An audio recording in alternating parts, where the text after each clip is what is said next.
সম্মানিত ভিউয়ার্স, আজকের ভিডিওটা আপনারা যে যেখান থেকে উপভোগ করছেন, দেশ অথবা দেশের বাইরে, সকলকে আন্তরিক শুভেচ্ছা ও অভিনন্দন। আজকের আলোচ্য বিষয়, আমরা মে মাসে কি কি সবজি ও ফসল চাষ করব তা নিয়ে বিস্তারিত।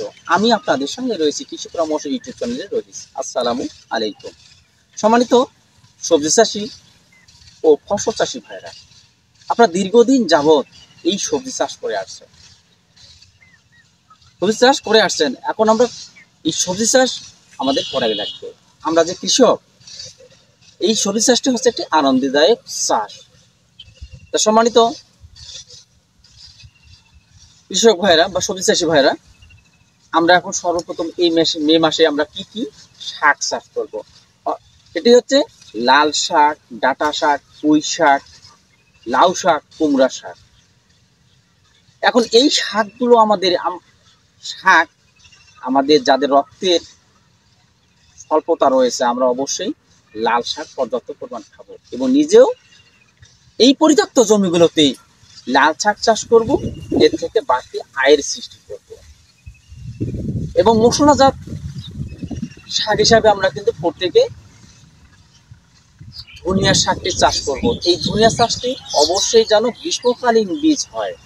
আপনাদের এলাকায় যে সকল বীজের ব্যাপক সুনাম রয়েছে, সেই বীজগুলোই বুনুন। যদি আপনারা বাজার থেকে কোনো বীজ ক্রয় করতে চান, তাহলে আপনারা মাল্টিনেশনাল ভালো কোম্পানির বীজ বপন করবেন। তার মধ্যে আমি কয়েকটি কোম্পানির নাম বলবো। আমি বলবো না যে এখান থেকে ক্রয় করেন, আপনাদের যেখান থেকে ভালো লাগে সেখান থেকে কিনবেন, কিন্তু এই চারটি কোম্পানির বীজ ক্রয় করলে অনায়াসে আপনাদের ভালো কিছু অর্জন করতে পারবেন। যেমন এসিআই, লালতি, ব্রাক আর সিনজেন্টা। আপনারা প্রত্যেকেই এই চারটি কোম্পানি থেকে বীজ ক্রয় করবেন এবং যদি আপনার এলাকায় যে সকল বীজের ব্যাপক সুনাম রয়েছে ওগুলোও বলতে পারবেন। এখন আমরা কি ধরনের সবজি চাষ করব। সবজি চাষের করতে গেলে প্রথম বলবো আমি বরবটি, করলা দুই ধরনের আছে, একটা হচ্ছে গাছ করলা, একটা হচ্ছে ছোট করলা। ঝিঙ্গা, চিচিঙ্গা, ঢেঁড়স, এই পুঁই শাকও চাষ করা যেতে পারে। আমাদের এই পুঁই শাকে কিন্তু পর্যাপ্ত পরিমাণ ক্যালসিয়াম রয়েছে। আর চিচিঙ্গায় মানব দেহের জন্য ভিটামিন সি ও শর্করার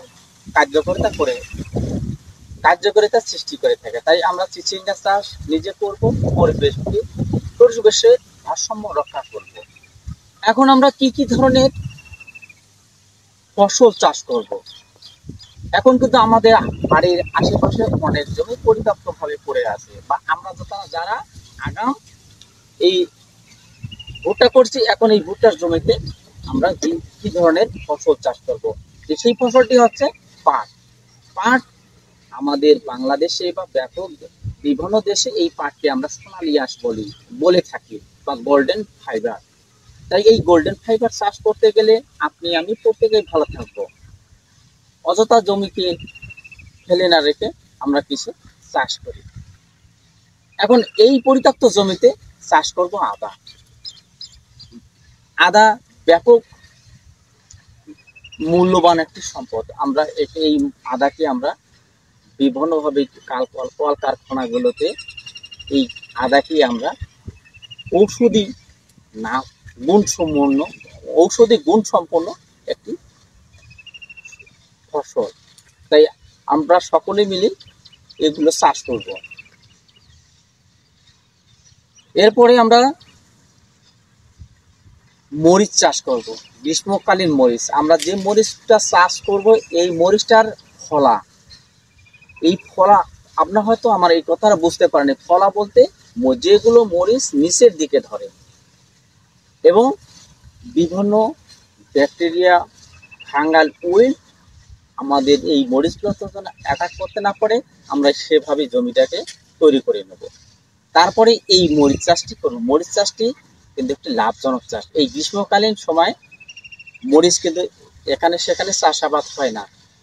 তাই আমরা যে জমিগুলোতে শাক সবজি এবং ফসল চাষাবাদ করব, অবশ্যই উঁচু হতে হবে। এবং কম সময় পানি নিষ্কাশন হয়।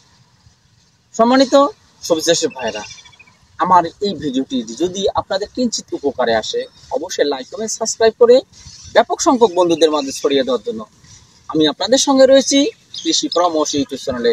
আসসালামু আলাইকুম।